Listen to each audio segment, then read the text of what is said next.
Quickfire review. Gunpoint. This game is nothing short of amazing. It's not very often you get to call two-dimensional games immersive, but by God, Gunpoint has done it well. Gunpoint is a puzzle-based platform game with a good amount of stealth mixed into it.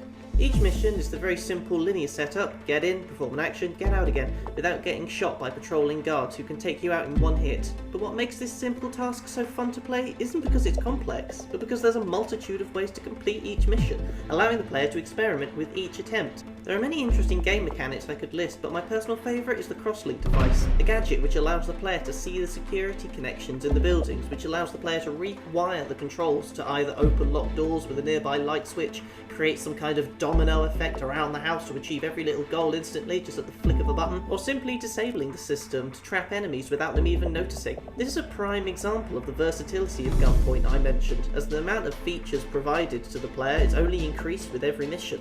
However, the reason why I haven't done a full review of this game is because it's very, very short.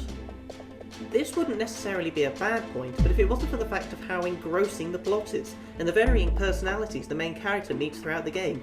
There are even moments in the story when the player has to make a choice to decide what action to take, only to amount to having no effect whatsoever, which is a massive shame because the plot just feels rushed at times.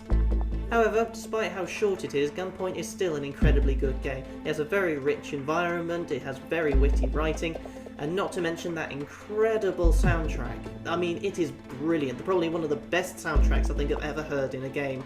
I can't recommend this game enough.